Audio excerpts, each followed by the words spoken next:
Welcome to the MCAT Basics podcast, brought to you by the physicians at Med School Coach. Each week, Sam Smith breaks down high-yield MCAT topics so you can score as high as possible on test day. Hello and welcome to Perspective Doctor's MCAT Basics with your host, Sam Smith. The goal of this podcast is to cover the highest yield topics on the MCAT and provide you with some sort of insight into the questions that the MCAT really likes to ask. This podcast covers personality, and I'm going to talk about two main topics here. I'm going to talk about personality theories of like where personality comes from and kind of what it is. And then I'll talk a little bit about personality disorders. And these are just conditions in which someone's personality or kind of an aspect of someone's personality affects their well-being. This material will show up on one of the four MCAT sections. That's the Psych-Soc section. Most of this is psychology. So I hope this helps in your studies. Enjoy.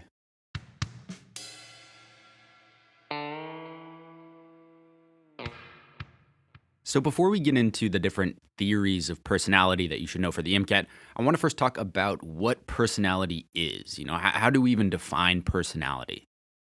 Personally, when I hear the term personality, I kind of think about it as like someone's repeated behavior over time. Are they nice each time I see them? Well, then that person is a kind person. Or are they an asshole every time I see them? That person's an asshole then if they're that way every time I see them. I also kind of include like the quirks that people have when I talk to them. Maybe the way they talk or some of the mannerisms they have, that all ties into their personality. So, to me, personality is kind of like an all-encompassing term that describes someone's innate or learned behaviors. And of course, that's like my intuitive definition. The real definition, one given by the American Psychology Association, again, this is a real source, defines personality as, quote, individual differences in characteristic patterns of thinking, feeling, and behaving. Another legit definition says that personality is, quote, a unique combination of patterns that influence behavior, thought, motivation, and emotion in a human being. So my intuitive sense of personality isn't super far off, and I'm sure yours isn't either. In the end, personality, in short, is what makes us us. And I know that sounds a little bit deep, but maybe that's a good way of just kind of thinking about what personality is. It's something that influences thinking, our feelings or our emotions, and our behavior. All right, so now I want to get on and talk a little bit about the different theories of personality. Now, as I go through these different theories, I want to have an example that I can use to kind of help explain some of these theories. So I'm going to describe the personality of one of the most controversial people of our time. Well, at least for the last 4 years. I'm talking about leader of the free world, Kanye West. Here's what others have said about his personality. And these are coming from Google. These are not coming from me. So if you get mad at any of these, don't be mad at me. Be mad at the internet. All right, so the first trait here is creativeness. Right, Kanye's produced some of the greatest music in the world. He is very into fashion, and he's kind of this idea guy who's had all these crazy ideas. So we'll say he's creative. The second personality trait that came up a lot in reference to Kanye was narcissism. Right, nobody loves Kanye as much as Kanye does. At least that's what people say. And if you've ever heard him talk or listened to an interview with him, he definitely is not lacking in the self-confidence department. The next character trait is sensitivity. And the website that called him sensitive cited the fact that he enjoys reading poetry. Does that really make someone sensitive? Come on, this is 2021. Finally, the fourth and last character trait of Kanye West is perceptiveness. Apparently, he's pretty good at taking in a bunch of information from a bunch of different places and synthesizing his own opinions on it or synthesizing ideas from that. So keep Kanye in these four characteristics, creativeness, narcissism, sensitivity, and perceptiveness, in mind as I go through each of these different theories of personality. Because what I'm going to do is I'm going to try to use each of these different theories to try to explain why Kanye West is the way he is. All right, so there are 6 different theories I'm going to go through here. Psychoanalytic theory, humanistic theory, trait theory, including the 5-factor model of personality, social cognitive theory, biological theory, and finally, behaviorist theory. And these are sometimes called perspectives on personality because they're kind of a way of looking at personality through a specific lens, say through the lens of psychoanalytic theory or through the lens of social cognitive theory. So just keep that in mind. These can also be called perspectives. I'll start with the psychoanalytic perspective or theory of personality. So this was developed by Sigmund Freud, and it states that human personality is composed of three elements: the id, the ego, and the superego. And basically, these three elements work together to produce our personality. So the id, that first component of personality that I mentioned, is a component of personality that's present from birth, and it's driven by pleasure, and it strives for immediate satisfaction. On the other hand, the ego kind of balances the id. According to Freud, quote, "The ego develops from the id and ensures that the impulses of the id can be expressed in a manner that is acceptable in the real world," end quote. So basically, the ego is the component of personality that deals with reality. At times, it has to suppress the id in order to maintain behavior that is socially acceptable. Finally, the superego is the last component of personality to develop, and it holds our sense of moral right and wrong. And Freud said that we developed our superego from watching our parents and watching others in society around us. So in short, the id is like the devil on your shoulder saying, sex, drugs, sugar. While your ego and your superego are on your other shoulder saying, hold up, let's think this through for a little bit here. What are the prospective consequences of said sex, drugs, and sugar? And Freud says that it's a balance of these different factors that then determines someone's personality. So let's take this lens and look at Kanye.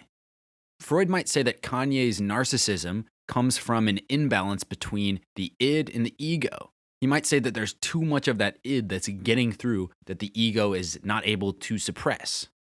In fact, in Freud's 1914 essay called, quote, "On Narcissism," end quote, he introduces a term called ego ideal that's related to narcissism. Basically, the ego ideal is the inner image of oneself that one wants to become. It's like your goal person that you want to become. And Freud says that for people with a narcissistic personality or a narcissistic personality trait, they have an inflated sense of this ego ideal. They basically see themselves better than they are. And so that part of their ego is basically dysfunctional. This ego ideal part of the ego is dysfunctional, I should say. The next theory I want to talk about here is the Humanistic Theory or Humanistic Perspective on personality. This theory was developed by Abraham Maslow and Carl Rogers, and it says that personality stems from one's desire to achieve their individual potential. It focuses on psychological growth, free will, and personal awareness. Simply put, this theory says that a person's personality traits or a person's personality comes from their drive to become the person that they want to be.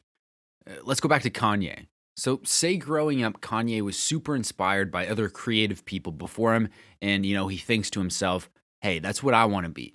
He sees his ideal self as someone who is extremely creative. So eventually then over time, he becomes what he desires most, to be a super creative person. And this theory also then would suggest that in some sense, he wants to be narcissistic. And that could make sense, right? Maybe he wants to be that type of person who is overly confident and boisterous and jumps up on stage and interrupts Taylor Swift at the 2009 VMAs. Yo, Taylor, I'm really happy for you. I'm gonna let you finish. But Beyonce had one of the best videos of all time. Maybe he thinks that in order to be successful in the music industry, he needs to act that way. And so then his ideal self is someone who is narcissistic. And who knows if that's the case? I'm just kind of making this up. But this theory, the humanistic perspective, would say that in a way Kanye wants to be narcissistic or sees his ideal self as someone who is narcissistic. Okay, the next theory I want to talk about is trait theory or trait perspective. And this says that personality is a series of traits that are stable over time.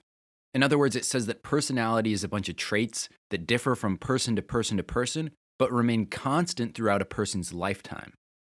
And honestly, this is basically how I presented Kanye West to you earlier. I gave him 4 personality traits that I found on a Google search. Again, the creative, narcissistic, sensitive, and perceptive.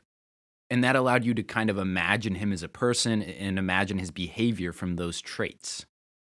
And this is how I typically think of personality, and I think probably you do too. Really, everyone does, is that personality consists of like these individual traits that a person has.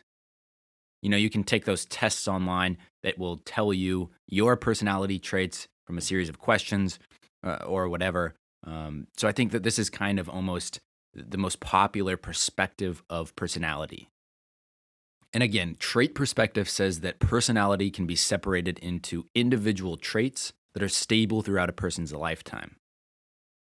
Now, there's one specific example of trait perspective that I want to bring up because it might show up on the MCAT, and that is the 5-factor model of personality. So this was created by Raymond Cattell, and it narrows personality down to 5 traits: openness, conscientiousness, which is like responsibility and planning, agreeableness, neuroticism, which is like insecurity and anxiety, and then extroversion.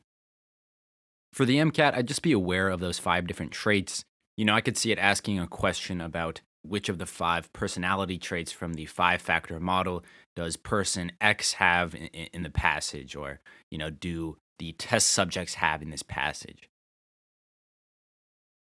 The next theory I'm going to talk about is called social cognitive theory.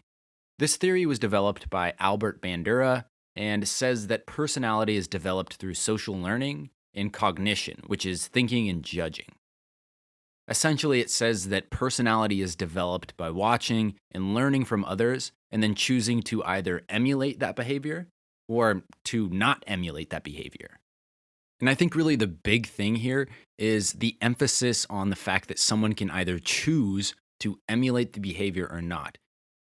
In his 1999 paper, Bandura makes it very clear that his theory is one that emphasizes personal agency.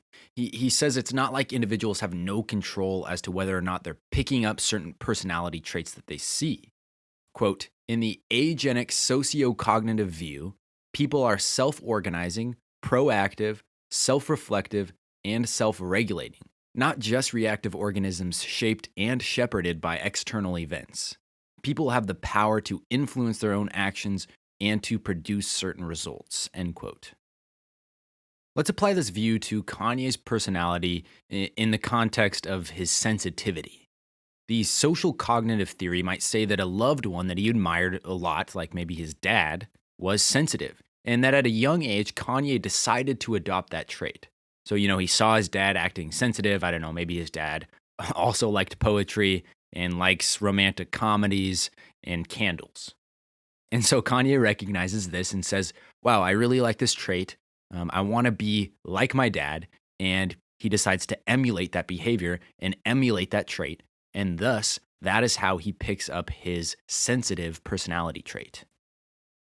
Hopefully you noticed the 2 components there. The first being that Kanye saw this in his environment and he learned it. And secondly, he thought about it. He had some cognition. He said, do I like this? Do I not like this? Okay, I like it. I'm going to pick it up. Next is the biological theory or biological perspective of personality. The biological perspective of personality focuses on the role of biology, and specifically genetics, in explaining the forces that shape personality. Twin studies have shown that personality is somewhere around 40% heritable, meaning that a component of personality, in fact, does come from genetics. And what this reminds me of is this documentary about these 3 brothers who are all triplets, and they were all separated at birth. It's called 3 Identical Strangers. If you've never seen it, go watch it. Pretty interesting.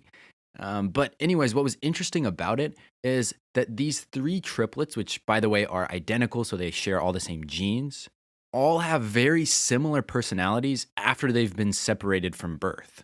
So each grew up in a completely different environment. One, I think, was like in a richer household. The other was in a much poorer household. But in the end, they all 3 had pretty similar personalities. So that just goes to show that there is some component of genetics that goes on to then determine personality. Further, to go back to Kanye, somebody who prescribes to this biological theory of personality would argue with somebody that had the social cognitive perspective that I just described. They would say, no, Kanye is not sensitive because he's watched his dad and then decided to internalize his dad's personality. Instead, it's some genetic thing that Kanye has inherited from his father, some sensitivity gene or something like that. Obviously, that doesn't exist, but for the sake of the argument, pretend there's a sensitivity gene. A person with the biological perspective would say that is why Kanye is sensitive. He inherited that gene from his father. Finally, the very last theory I want to mention here is the Behaviorist Theory. Now, the Behaviorist Theory says that a person's personality is determined by the environment around them. Basically, it says that personality traits are learned and then reinforced by an organism's environment. And this goes completely against the biological perspective. It says that traits are not biologically determined at all. An intro psychology textbook describes it this way. Quote, in fact, behaviorists believe that if they could perfectly control a person's environment, then they could impart any type of personality on any individual that they choose. End quote. So for the last time, let's take this perspective and use it to analyze Kanye West's narcissism. The behaviorist perspective would start out with the presumption that Kanye's environment throughout his life shaped his personality. The theory would suggest that his narcissistic personality was created through rewards and punishments that he was given as a kid and throughout his life. So let's say, for instance, when he was growing up, maybe his parents rewarded narcissistic behavior because, they liked it for whatever reason. And I'm making all this up, but let's just say that that's the case. And then as he continued to grow, he became this successful rapper. And whenever he acted haughty or narcissistic or boisterous, the media gave him more attention. And so that was another reward that then reinforced that narcissistic behavior. And so over time, the rewards and the fact that he didn't get punished for acting narcissistic led him to have that personality characteristic. So those are several perspectives or theories on personality. Make sure you know how to apply each one. Hopefully my Kanye example helped a little bit in that. The next thing I want to talk about here are personality disorders. Can't get into a hospital or doctor's office to do shadowing? Well, you're in luck. A fourth-year medical student and I just produced a virtual shadowing video series that is also a podcast. The idea here is to help pre-meds get some kind of clinical experience during the COVID-19 pandemic, since it's pretty hard to right now. I obviously have no idea how admissions committees are going to view this. I don't know what they're going to say if you put it on your med school application. But I imagine that it's only going to help and that it's better than nothing. Throughout the recording of the series, I learned a ton, and I think you would too. So if you're interested, search virtual shadowing in your podcast app or visit shadowing.medschoolcoach.com. Personality disorders are defined as strong deviations from how we expect someone to behave that leads to consequences for them. With that said, there are 10 different personality disorders I'm going to talk about, and they're separated into 3 main clusters or 3 main categories. The first category is odd or eccentric behavior. The second category is dramatic, emotional, or erratic behavior. And then the third category is anxious or fearful behavior. Cluster A, odd or eccentric behavior. There are 3 personality disorders that fall under this category or into this A cluster. Paranoid personality disorder, schizoid personality disorder, and schizotypal personality disorder. Now, the definitions that I'm about to give you come from the Mayo Clinic. Paranoid personality disorder is defined as unrelenting mistrust and suspicion of others even when there's no reason to be suspicious. Next, schizoid personality disorder is described as a condition in which people avoid social activities and consistently shy away from interaction with others. And finally, schizotypal personality disorder is a condition in which people prefer to be alone and isolated and are uncomfortable being in relationships. And they sometimes might exhibit odd speech or behavior, and they have a limited or flat range of emotions. Harvard Medical School says that, quote, those with this disorder also tend to have markedly illogical thinking with unusual ideas or odd beliefs that are not consistent with prevailing ideas. For example, a strong belief in extrasensory perception, or ESP. They may report unusual perceptions or strange body experiences. Now, one thing I was a little bit curious about as I was going through these different personality disorders is how exactly are these different from schizophrenia, right? They sound very similar to it. Schizoid personality disorder, schizotypal personality disorder. Is this the same thing as schizophrenia? And the answer is that it's not. There is some overlap between these three different conditions: schizophrenia, schizotypal, and schizoid personality disorders. However, in schizophrenia, patients exhibit psychotic and/or delusional behaviors and symptoms. So, in a great YouTube video, Dr. Ramini from MedCircle, who is a clinical psychologist, says that people with schizophrenia suffer from, quote, a true departure from reality, a sensory experience that no one else in a person's environment is experiencing, end quote. In other words, people with schizophrenia can have hallucinations and delusions that are extremely real to them, but nobody else in their environment sees or experiences. And it's these types of symptoms that don't show up in schizoid or schizotypal personality disorder. So, in short, having real delusions and/or hallucinations is what differentiates schizophrenia and schizotypal personality disorders. Before I go on to the next cluster of personality disorders, I just want to give you like a one-sentence summary of each of these three disorders again and kind of summarize them. Paranoid personality disorder is a disorder in which a person is so suspicious and untrusting of others that they can't maintain personal relationships. Schizoid personality disorder is when a person is avoiding people just because they don't see a point in sharing their time with others. They're basically extremely antisocial. Schizotypal personality disorder is when a person avoids people because they like to be alone, and they also exhibit this weird or eccentric behavior that can turn into being paranoid and untrusting of other people. So it seems like this one is a little bit of a combination of both of the other two. Cluster B, dramatic, emotional, or erratic behavior. Cluster B contains 4 different personality disorders that you should know: narcissistic personality disorder, antisocial personality disorder, borderline personality disorder, and histrionic personality disorder. Narcissistic personality disorder is an inflated sense of oneself. I obviously talked quite a bit about that earlier, but just know if someone's narcissism gets in the way of, their everyday life or their personal relationships, it can be considered a personality disorder. People with antisocial personality disorder tend to, quote, lie, break laws, act impulsively, and lack regard for their own safety or for the safety of others, end quote. In some cases, antisocial personality disorder is synonymous with sociopathy or people who are sociopaths. Next, borderline personality disorder is characterized by swings in mood, self-image, and behavior. The NIH says that people with borderline personality disorder may experience intense episodes of anger, depression, and anxiety that can last from a few hours to days. Finally, histrionic personality disorder is a pattern of excessive attention-seeking behaviors which include an excessive desire for approval. The note card version of these cluster B disorders are as follows. Narcissistic personality disorder is when someone loves himself a lot. Antisocial personality disorder is when someone's a sociopath. Borderline personality disorder is mood and behavior swings that are similar to bipolar disorder. And histrionic personality disorder is when someone is very attention-seeking. Cluster C, anxious and fearful behavior.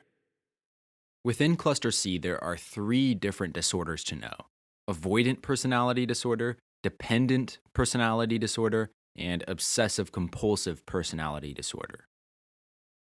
Avoidant personality disorder is when someone avoids other people because they are overly afraid of being rejected by those people. Dependent personality disorder is when a person is very dependent on others all the time, and then without that person or persons that the person is dependent upon, they can't live their life. Finally, obsessive-compulsive personality disorder is when a person is so focused on being orderly and perfect and in control that it affects their life in a negative way. And by the way, this is not the same as obsessive-compulsive disorder or OCD. As the guy in the Khan Academy video says, OCD involves tic-like compulsions, like walking in a certain pattern over and over, or repeatedly checking the locks on your door all day, just some type of behavior that's repeated over and over. Obsessive-compulsive personality disorder does not include those tic-like compulsions. So if you want to think about it this way, think about it this way. OCD equals repetitive compulsions. Obsessive-compulsive personality disorder does not. Again, here's the flashcard version of each of those. Avoidant personality disorder is when people avoid others because they're afraid of rejection. Dependent personality disorder is someone who is very dependent on others. And finally, obsessive-compulsive personality disorder is when a person is so focused on being orderly and perfect and in control that it affects her life poorly. The very last thing I'll say here is that there is some overlap between these different clusters. It's not like people have, just the cluster A conditions and nothing from cluster B or nothing from cluster C. You can have a condition, from A and one from B and one from C in a single person. Further, a lot of symptoms from these different categories and from these different clusters overlap. So just keep that in mind that, these are not these nice, neat categories that everybody fits inside. Someone can have kind of a mix of some of the different conditions from the different clusters. All right, so that is it for the Personality Podcast. As always, if you like what we do, please go give us a review on iTunes. It helps in the rankings and it helps us reach more students. As well as, tell your friends or your cousins or your family members that are studying for the MCAT that there is this free resource out there that they can use to study. And good luck to those of you who are taking the MCAT soon. I have heard that they are canceling tests, so that's shitty, but just keep studying hard and hopefully once everything opens back up, you can take it, kill it, and then get into med school. At Med School Coach, we know that studying for the MCAT exam can be challenging, especially for busy students on the go. That's why our team created MCAT Prep, the only all-encompassing study app built specifically for the MCAT. MCAT Prep by Med School Coach provides student access to extremely high-quality content and a personalized curriculum for free. The app has more than 250 videos, 1,000 flashcards, and 1,000 unique MCAT questions. Plus, MCAT Prep by Med School Coach allows students to create a personalized study schedule and track progress over time. You need every competitive advantage you can get to get into medical school, and now you can put the experts from Med School Coach into your pocket. It's the closest pre-med students can come to a personal tutor without spending a penny. Download MCAT Prep by Med School Coach for free at medschoolcoach.com/MCAT. Or download it directly from the Apple Store or Google Play Store. You can achieve your medical school dreams, and MCAT Prep by Med School Coach can help.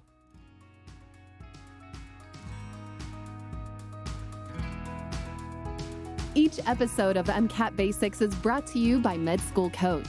To access Med School Coach services, including MCAT tutoring and medical school admissions advising, visit our website at medschoolcoach.com. Good luck as you prepare for the MCAT, and we hope you tune in again next time.